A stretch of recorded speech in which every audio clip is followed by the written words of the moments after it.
Welcome back, everybody. Today we're testing out this helmet right here. This one's from Armor Source. It is their 505 series.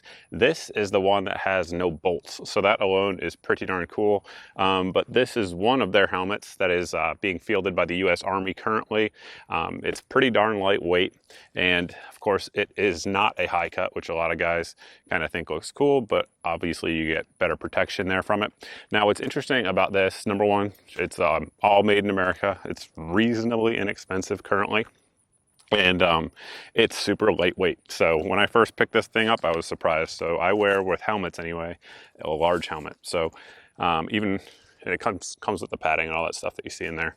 But putting it on, I mean, it's only a touch over 3 pounds, which is fantastic. It has our 4-position adjustment system on there, and I definitely think it looks weird in black. I'm not used to seeing helmets in black, but there is that. It's green on the inside, but black on the outside. So I'm not sure what's up with that, but it's comfortable, of course, with the standard ACH, ECH type of pads out there. And it has kind of everything you would expect out of a military grade helmet, in that it's marked there so that way you can drill for night vision, those sorts of things. It's also marked on the back if you want to put in a battery pack, direct mount to it, or if you want to do Velcro, obviously that's an option as well. A lot of people ask if it'll work with Ear Pro, so we'll find out real quick. I have some Walker's razors here, and we will see how that one goes on. Seems it would work. You're definitely going to have to adjust your retention system, though, I think. Yeah, I need a little bit. Maybe not. But it could work. You know what I feel like I look like with this black helmet on? I feel like I look like an interpreter. I don't know, maybe you guys would be able to comment on that, but that's how it goes on. So it does work. You're just going to need something slim in terms of Ear Pro. And in terms of protection level that you're getting out of this, or what they claim anyway, is that it's per the Army's 10-02 standards. So those standards are exhausting if you actually go ahead and read it, which I had the unfortunate pleasure of doing recently. And I'm just going to roll in some screenshots of some of the standards, but it is not level 3A, which a lot of helmets out there are rated to. And the reason for that is, you know, over 20 years of constant war now, the United States has kind of realized some things. So it is more likely that you're going to encounter secondary fragmentation. Like, let's say an RPG hits a wall behind you, everything comes off of it, somebody throws a grenade, those sorts of things. So that type of fragmentation rather than a direct bullet impact strike. So this is designed for that specifically. Now, should it stop bullets? I think it should, but we're about to find out if it actually does here, because we are going to shoot this thing up and basically see how it performs. Before we actually shoot the helmet, I wanted to thank today's sponsor, and today's sponsor is Northwest Retention Systems. You guys can see here on my chest, this is their Scout holster. So obviously a chest rig. They make all types of holsters though, as you could imagine. I had them send this one out because I've never worn a chest rig before. Obviously this one's for the M&P series of pistols. However, they make them for a very wide variety of guns. And obviously sponsoring the channel makes videos like this possible so we can continue on here with our efforts. So I certainly appreciate that. There will be a link down below in the video description or pinned in the comments, regardless, depending on where you're watching this, if you guys want to check their stuff out. We've got the helmet downrange at approximately 15 yards, 2 cameras on it. You guys are going to see it's mounted up on a sandbag to try to give it some sort of rigidity similar to the human head, because obviously armor is going to perform rather different with a backing or without. So we'll see how it does. Up first will be some 9mm. This is 115 grains, so going fast for 9mm, which is what defeats armor. Minute munitions out of a M&P Pro Series. So we'll get it started. Let's see.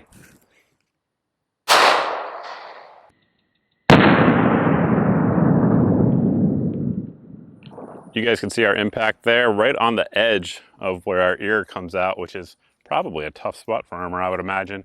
And I'm guessing you guys can see right here, there is absolutely no penetration and minimal, I mean very minimal, like, I don't know, 1/4 of an inch of back face deformation. You would be totally fine. I mean, probably have a headache or concussion, but you would live for sure with that 9mm. Next up, we're going to hit it with some 45 ACP. This is ball federal ammo from LAX Ammo coming out of our FM45. So we have a 7.5 inch, I believe, barrel length on there.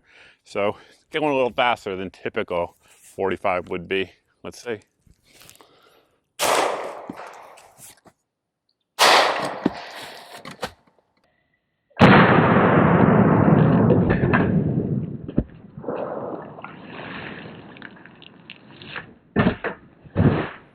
Here we have the impact right at the base. That's probably a pretty difficult spot for stopping stuff, but it did it just fine. I would imagine, again, due to that location, there's a little bit more backface deformation than normal, just because you're right on the end, you can kind of bend it. It doesn't have the structural integrity of all sides around it, but it definitely stopped it. I could see the bullet in there, and again, you'd be alive. It would definitely ring you though. Next round up, 180 grain, again, federal from LAX Ammo. And this is out of a UMP, again, 8-inch barrel. So it's a spicy 40, that's for sure. Let's check it out.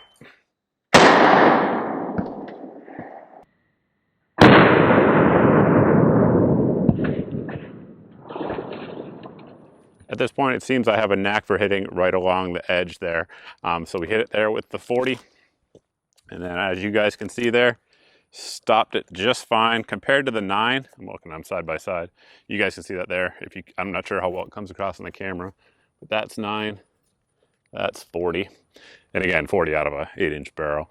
And it definitely had more deformation for sure, but you're still doing just fine if it hits you. We're gonna step it up here and probably be right on the edge, maybe beyond the edge of level 3A. So this is 44 mag from Defender. This is their big bore load, 240 grain. And it's a nasty, nasty little pill. They load it pretty hot too. So we're gonna fire it from our Smith & Wesson Model 29. Beautiful gun. And we're just gonna shoot it Dirty Harry style and see what happens.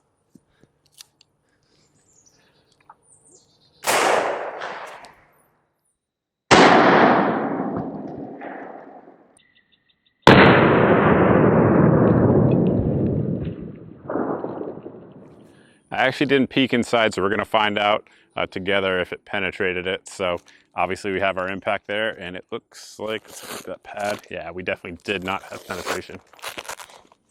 Impressive. So again, entry point, and then you guys should be able to see that. That's the backface deformation there. Definitely the most by far, and as expected. I mean, that's a thumping round coming out of that gun at this particular distance. So it held up just fine. And one thing, I kind of wanted to wait till I got to this point to point this out, but a few years ago, there was a NCO in the Army, and they were ambushed in Afghanistan, took a 7.62 by 5.4R round to an ECH, which is the same material as this. That one, though, has a bolt system, whereas this one's boltless. Took a round to the head at CQB type distances, and it stopped it. Now, it's 100% not rated to do that. But with that type of performance in the field, I'm sure there was something having to do with angles and all of those sorts of things that allowed it to stop that round. But regardless, with that, I was pretty confident it was going to stop any pistol or revolver rounds that we can put through it. So we're going to keep stepping it up like we always do. We kill armor here. That's how it works. Again, at this point, there's no way it's rated for any of this stuff, but we're gonna step it up here. Again, we have some 208 grain, I believe that is Gemtech, subsonic 300 blackout out of our V7 ultra lightweight or hyper lightweight, I believe they call it. Gun here with an 8-inch barrel and the whip machine can on the end, and we're gonna see how it does. It's not zeroed for subs, so we'll see where it hits, but let's find out.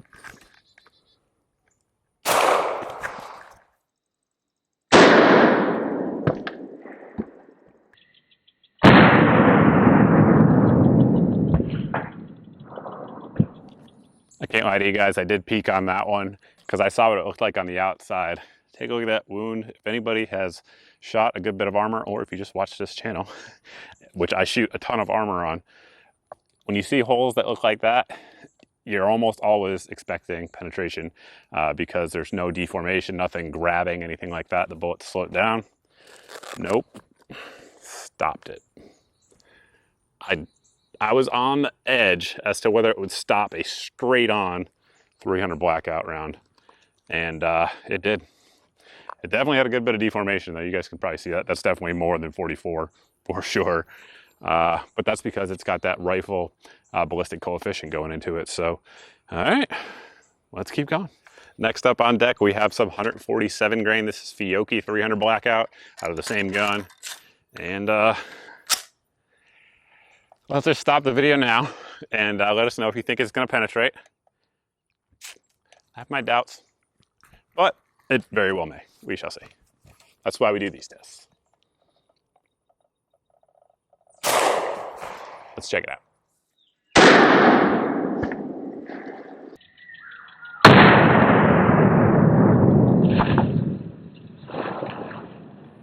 When I was firing the shot, I would have gave it a better than 50% chance of going through. That was my prediction anyway. And then when I saw it go flying, I was like, man, it probably stopped. Because if it didn't go flying, for those that don't know, like if a bullet just zips right through, there's less disruption to the actual armor.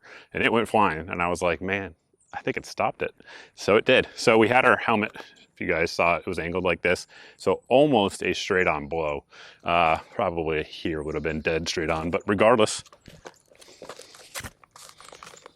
you guys can see there, it stopped it.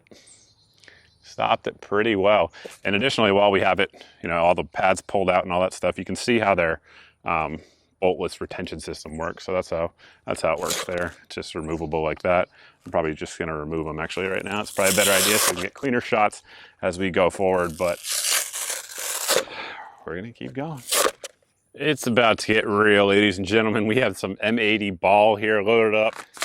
7.62 by 5.1 NATO, and we're gonna send it out of our Daniel Defense DD M5V3. So it's the 16-inch barrel version for those who don't know that designation. I don't think it's gonna make it. I'm gonna try to hit as direct as I can, and we're at 15 yards. I mean, this is crazy town. Let's see.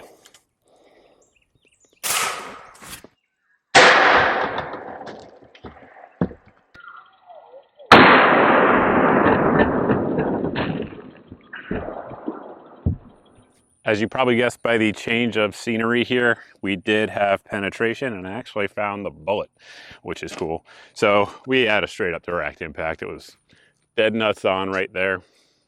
And you can see it tore right through there on the front. It did have some deformation though, which is good. It's a sign that it's stopping it. It just didn't fully stop it. And then it came up here in the front. See if I can roll in a photo for you. And was definitely stopped after that, but I'm not sure that's really good news if you've already had, you know, a 308 round going through your head, but it barely impacted it at all. So what that tells me is it's almost stopping it. I mean, it's not going fast because that thing impacted it like a 22 would.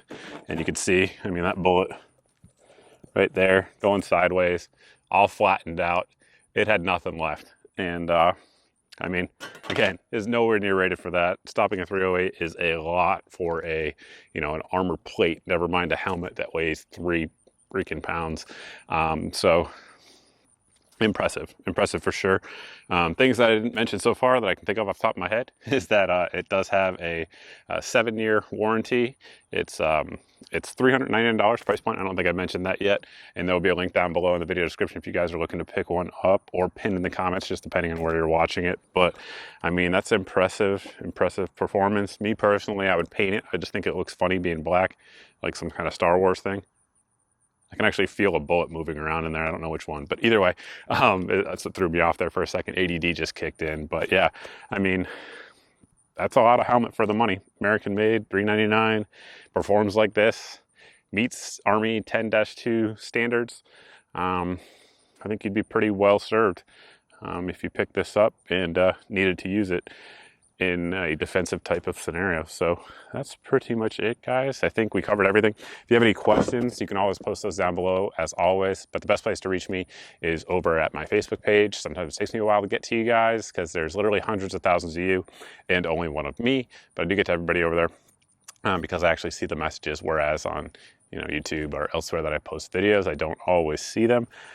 But that's pretty much it, guys. Thanks for watching. Thanks for subscribing. If you're not subscribed, go ahead and hit that subscribe button. And I look forward to seeing everybody in the next video.